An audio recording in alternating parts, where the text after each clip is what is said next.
Hello everyone, তোমরা সবাই কেমন আছো? আশা করি সবাই ভালো আছো। তো আগের ভিডিওতে তোমাদের সঙ্গে শেয়ার করেছিলাম বাসি বিয়ের দিন জলভরা এবং গায়ে হলুদের ভিডিওটি। তো আজকে হলো দাদার বাসি বিয়ের ভিডিওটি তোমাদের সঙ্গে শেয়ার করতে চলে আসলাম। এই তো দেখো দাদা বৌদি বসে পড়েছে বাসি বিয়ের জন্য। বাসি বিয়েতেই সবথেকে বেশি মজা হয়, আনন্দ হয়। সাজো বিয়েতে তো ওরকম কিছুই হয় না। সব নিয়ম তো বেশিরভাগই বাসি বিয়েতেই থাকে। তো আমরা সবাই এখানে বসে, বসে বিয়ে উপভোগ করছি। তোমরা তো দেখেইছো মানে বাসি বিয়েতে ওই বাড়ির থেকে এই বাড়িতে আসার পর মানে বৌদিদের বাড়িতে আসার পর আমরা প্রচন্ড নাচানাচি করেছি। গায়ে হলুদের সময় প্রচন্ড নাচানাচি করেছি, জল ভরার সময়। তো এখন আমরা বিয়ে উপভোগ করছি। তো এই দেখো আমরা এখানে সবাই বসে রয়েছি। আর ওদিকে সবাই বসে, বসে বিয়ে দেখছে, বাসি বিয়ে দেখছে। আর আমরা এখানে এদিকে সবাই বসে রয়েছি। তো এখন দেখো এখানে বাসি বিয়েতে যে যজ্ঞ হয় সেই যজ্ঞের আগুন ধরাচ্ছে আর কি পুরোহিত সবকিছু মন্ত্রপাঠ করে। বিয়ের নিয়মই আছে যে যজ্ঞে হলো খই পুড়বে, বিয়ের যজ্ঞে হলো খই পোড়ে। দেখো দাদার বৌদি দাঁড়িয়ে পড়েছে খই হাতে যজ্ঞে আহুতি দেওয়ার জন্য। তো দেখো যজ্ঞ এখানে কমপ্লিট, খই দিয়ে আহুতি দেওয়া কমপ্লিট। এখন যজ্ঞে দুধ এবং দই দিয়ে যজ্ঞকে ঠান্ডা করা হচ্ছে। আর তারপরে দেখো আমাদের নিয়মে যা যা আর কি করার সব কিছু করছে। কিরকম লাগলো তোমাদের সেটা সবাই কমেন্টে বলো। দাদা বৌদি এখানে বসে আছে। আর দেখো এদিকে একটা নিয়ম রয়েছে, এখানে চালের গুঁড়ি দিয়ে তার মাঝখানে সিঁদুর দিয়ে এখন এটা একটা নিয়ম রয়েছে, আমি এটার নাম ঠিক জানি না।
বিয়েতে সবথেকে কষ্টের সময়টা হলো এই সময়টা, যখন নাকি বাড়ির মা বাবা তার মেয়েকে বিদায় দেয় এবং মেয়ে বাপের বাড়ি ছেড়ে শ্বশুর বাড়িতে যায়। এই সময়টা সবথেকে বেশি হলো কষ্টের। তাই এখানে বৌদির বাড়ির লোক এবং বৌদির মা বাবা যারা ছিল সবাই এখানে বৌদি চলে যাওয়ার আগে আর কি আশীর্বাদ করছিল এবং নিয়মকানুন যা ছিল সেগুলো সব করাচ্ছিল।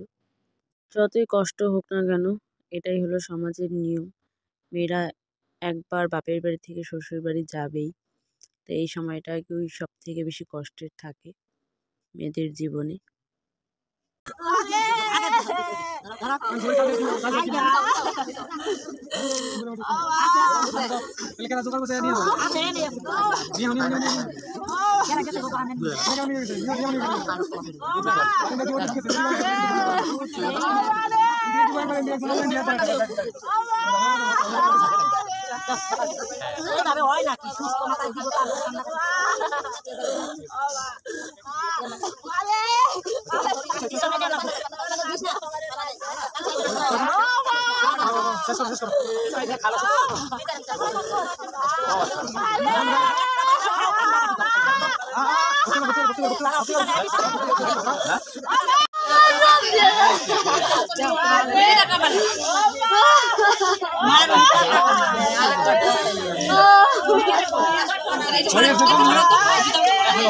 না না, জুতা পরাতে লাগবে না, এমনি নিয়ে যা, জুতা হাতে নে।